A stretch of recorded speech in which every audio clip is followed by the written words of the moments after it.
Welcome to the Top 1% Men podcast by LGFG Fashion House, where we interview millionaires and billionaires and other men who fit within the top 1% as verifiable by quantifiable metrics such as wealth, physical fitness, and other notable life achievements. On the Top 1% of Men podcast, participation trophies don't count and man buns are not allowed.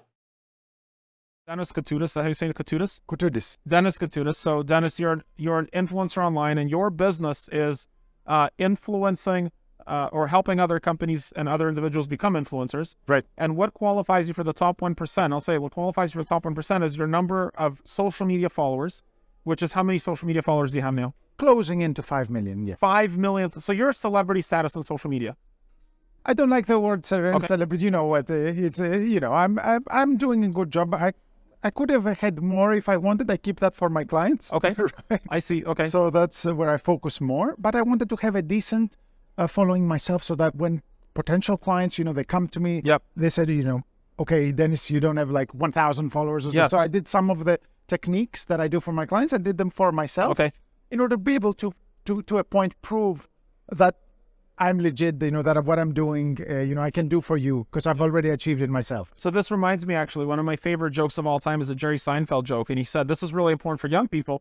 Jerry Seinfeld says, when you see two homeless people talking to each other, one of them is giving the other advice. Yes. So it's like, that's really important because it's like when I hire a personal trainer, I don't want a fat personal trainer. When I'm hiring a sales trainer, like I train salespeople in our company, I don't want a sales trainer who doesn't know how to sell. There's so many of them. When I'm hiring a social media influencer, I don't want a social media influencer with 3 likes on his YouTube page. I want a social media influencer with 5 million followers. That's what you have. Right. So here's a question for you. How long did it take you to cross the threshold to where you knew you were going to be very, very successful at what you do? Actually, Dimitry, I don't know, and this might be something interesting here. I was telling my partner and this, I knew I was going to be successful even before the creation. I knew that if I spread my knowledge, the value of the knowledge that I had gained by being a social media marketing director in various companies, in various fields. So that's your background. You were corporate. Yeah, I was, Okay. yeah. So, and then I left and I became an entrepreneur. So a social media agency owner. So I knew it was going to be a big bang, I knew it inside me, and my partner, I was telling her, she didn't believe it at the beginning, but I felt it, it's kind of like when that when you spread your knowledge, when you tested the market, I monitored the market, Yeah. my competition back then. Okay. And I said, look, if I come out with the knowledge that I possess, Yeah. it's going to be a big bang. I knew it. Was it a big risk because you were leaving behind a safe paying job? It was a risk, but you need to take that risk. I believe if with risk comes reward. So you bet on yourself. Yes. So that was our billionaire client yesterday. We talked about that as well, is betting on yourself. Here's a question for you. How long did it take you until your business earned you more money than your job? It took me 2.5 years. 2.5 years. So within 2.5 years, Yes. you were making less money than you were making in your safe job. A lot less. Why stay with it? Because I believed in myself. I kept doing, and this is what I wanted. I believe that some people are built, to have 9-to-5 jobs, and some others are built to be entrepreneurs. Okay. I was born to be an entrepreneur. I didn't feel good. I felt confined. When did you know that you were born to be an entrepreneur? A couple of years into a 9-to-5 job. And how old were you when you started your own company? I was around 30. 30. That's interesting. So yesterday we talked about this with Mohammed. He was 26. I was 26. He took a couple extra years together. That's fine. Yes. But Yes. at 30, did you just decide, look, I don't want to be in the stupid cubicle anymore. I need more. Exactly. Okay. I just got up. It was in a bank, there. I just got up. I opened the door and I left. Yeah. I sent my resignation via fax. Yep. I didn't even, tell them anything. I said, okay, I had enough. And at this point, you were already with your partner, with your wife. Yes. Okay. Yes. And how did she react? No, she was fine with it. She had a 9-to-5 job as well. Yeah. She stayed at her job. Yeah. She monitored a little bit, how it went with me alone. I began the business alone, and then she You came, poached her into your business. exactly. Okay. She came in, and when she saw, it was going. Did you have entrepreneurship influence? Was anybody in your family, like your mom or dad, an entrepreneur? Did you have somebody to guide you and mentor you, or were you doing it just cold? called actually I grew up with my grandparents. Oh, okay, tell me more. Yeah. And they wanted me to be to be an army person. They wanted me to have this, Real stability, right? Stability, Yeah, okay, yeah. stable 9 to 5 job in the army. The Greek army. They wanted me to be there permanently. So I didn't have. I actually had advice for the opposite. Let me ask you a question about that. You grew up with your grandparents. Did you have a relationship with your dad?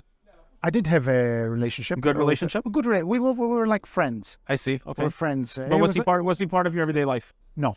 Okay. No. He was traveling. He was kind of a nomad, but he was a trader of clothes. I see. Okay. He was trading, like garments from India. So you didn't have a day-to-day relationship with your dad? No. I grew up with my grandparents. So that's really interesting for you guys listening, because I see so many people blame, and you've seen this on other podcasts, so many people that are unsuccessful blame their parents for their lack of success. Well, if my dad was there for me then, and then they hold that anger against somebody that wasn't there for them, but you didn't do that. No. I had, my grandparents were amazing. They gave me everything. They sold land in Greece, in order for me to study at university. They were there for me. Okay. So it was a good... So you had some backing. I had some, yes. Where was your mom? My mom passed away when I was 10. So it was pretty early. So this is a really interesting example as well, and I think it's so notable and important to note. I haven't met a successful person yet with a normal family background. I just haven't. Like yesterday, sitting down with a billionaire, his father passed away when he was a teenager, and he was a bartender until he was 26. And he said, I'm leaving bartending, I'm going to start a company. Your mom leaves you when you're young. Your dad is not in the picture. It's like, do you even need any more excuses to just fail in life? You don't need excuses to fail in life. It's right there for you. You can't be at fault for that because you're a child, But then when as you turn 18 and you become an adult, it's still not your fault, but it is your responsibility. And that's something I really share with the audience. It's like, when you see a top 1% man, you think, oh, he's entitled, he inherited money. How much money did you inherit? I actually inherited debt. Oh my God. From my grandfather, 160,000 to be precise. Okay, so that's actually that's actually worse than inheriting nothing. So some people are like, I didn't inherit anything, I can't be successful. This guy negative inherited. Yeah. That's crazy. And to, pay 160,000 back in dollars, Greece, yeah. You have to make 300,000 to pay it, just to have the money after tax to pay it, Exactly. and you still have to live. So it's not like success was predetermined for you. Guys, remember this. 74% of millionaires, and that's correct, 74% of millionaires inherit nothing. This guy inherited debt. He's in like some weird statistics. So starting from less than zero, parents are not there to fund you, to mentor you, et cetera, et cetera. And yet you're still here, and I think you were on Forbes in some regions. Yes. I've been featured in Forbes. Okay. They've written about us and the work we do. We've got some very big clients, and this is going well, yes. How did you meet your wife or your partner or wife? I don't know. We actually were set up by my cousin. Okay. It's not, so I don't really believe you can find, you're in a bar or something that they say. So we were set up. It was kind of like, hey, come meet my cousin. My cousin was her best friend. Oh, okay. One of her best friends, and she set us up. Yeah. So there was trust because it's your cousin and best friend. So interesting. So we have different examples here. There's no one answer. So Muhammad actually met his wife in a bar. Right. And they're married. They have 4 kids. That can happen. That's fine. I met my wife at a company meeting. You met your partner, your wife, through your cousin. So that's been sort of a mixed thing. It's like there's not one channel, there's not one thing. So that's interesting to kind of see that it can happen anywhere at any time. And what was it that you decided that this was the woman you're going to have a family with? Well, I noticed some. Of course, you have to have like some traits, because you can find very beautiful women. Yeah. But they're not good for you. So many millions of beautiful women, very, very beautiful. But, she has to have that integrity, that honesty of a person that you don't find easily nowadays. So what you would say is that you were strategic in picking a mate. Yeah. Like, did you have quantifiable things? You're like, these are the flags I had actually made a list. Yeah, me too. Yeah, and so did Muhammad. So that's interesting. Yeah. So now we've interviewed a few top 1% men, and every one of us so far, call this a trend if you will, every one of us so far has had a list of characteristics that we wrote down that were pertinent to us committing to this person. Yes. That's fascinating because, again, a lot of women, we've been on different podcasts with different ladies, and they have all these delusions, and it's like, well, my guy's going to like me because I'm a bad bitch. And it's like, every successful top 1% guy, measurably top 1% guy that I've interviewed with, that I've had a podcast with, has had a list of qualities they were looking for, and bad bitch was never on the list. It's always been integrity, honesty, loyalty, compassion, empathy, servitude, just somebody that supports you. And would you say that she's been instrumental in some way to your success? Yeah, because she's part of my business. She's my partner in business as well. So we have the same goal, and it's going amazing. So she joined you on your mission? Yes, exactly. Okay. While you were working in your own business and you weren't making a paycheck from somewhere else, and obviously there was some chaos in your life. Yes. Did she bring some order to that chaos?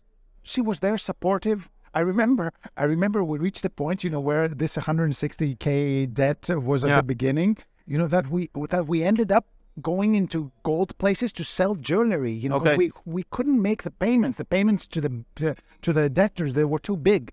We had to put our hoods on and our sunglasses, and because it was the main street of Athens, people knew us. Sure. And we went and we sold my grandmother's jewelry in order to make it. And she stuck with you through that. She was there with me. That's crazy, guys. What are you learning about this? If you're a young dude right now, and young ladies, what are you learning about this? Right? Like when I started the company, I remember I met my now wife when I was 26. I had just been actually let go from my corporate job because they realized that I'm not employable, and I also realized that I'm not employable.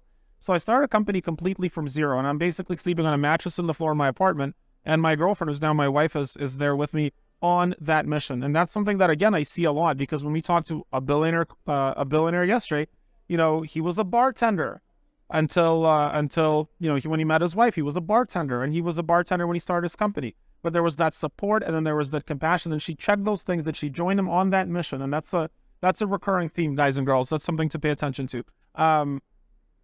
How has your life changed since your business has reached its tipping point and you've kind of come out the other side? Well, it's going pretty well. Everything is going better. We're now considering buying our own house. I grew up with no house, of course. I didn't have any house. I got the debt that I mentioned. Right. Now it's going better. We're thinking of buying a house of our own. Our kid is going to private schools. It's private school's not a bad goal. Exactly. Yeah. Exactly. Everything. He has a little bit of an issue with a speech delay. We're dealing with it. He's got his care. His special care. I want to point on that. So my two older kids both went to speech therapy for years. They both had speech delay, and because my kids grew up in a bilingual home. Yeah. And so one of the crazy things is I see a lot of parents struggle with that. There wasn't even a financial question. It's like, our kids are speech delay. Great, put them in the special program so we got a tutor. And now my kids are excelling, both of them, in reading and other subjects. They're ahead of other kids. So they started behind, they're ahead. And that's one of the key things I talk about why you should become successful, is you never have to make a choice to do the right thing by your kids. I didn't think about it. It's like, put them in private school, put them in this tutoring. I had my son in tutoring, my daughter in tutoring. Every day they were going. And we didn't even have to drive 20 minutes. There's a school that's within 3 minutes of our house.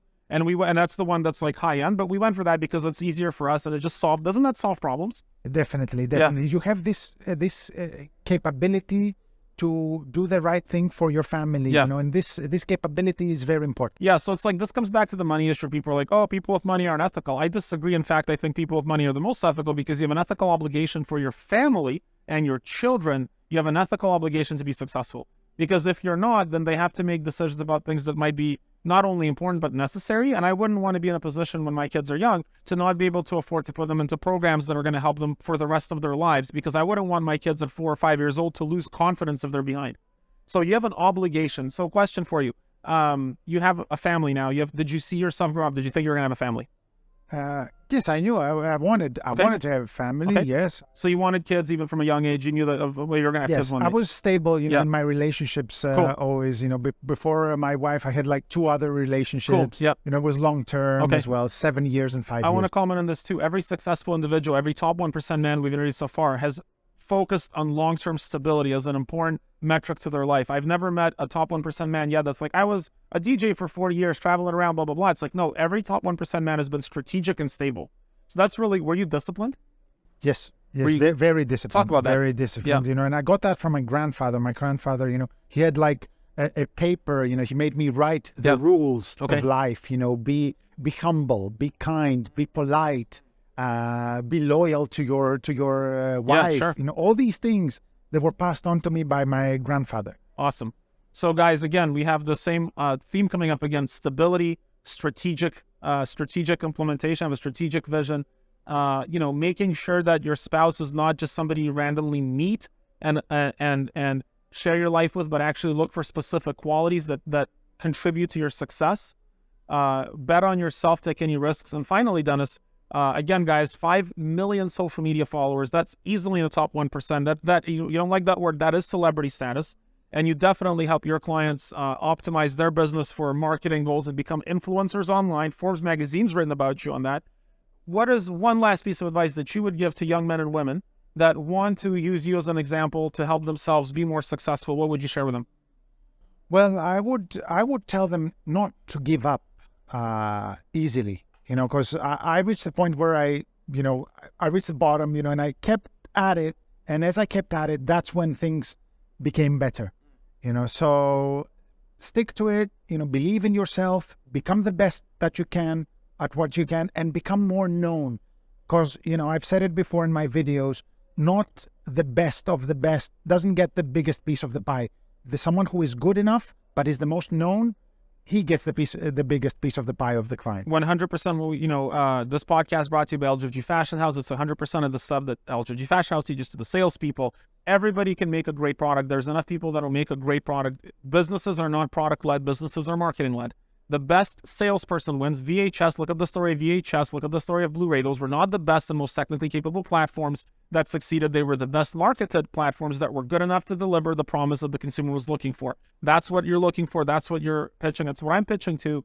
Guys, Top 1% Man podcast. Once again, we only interview men who are in the top 1% as measured by quantifiable numerical metrics, which can be backed up with data. We do not take participation trophies here, and man buns are not allowed. Thank you.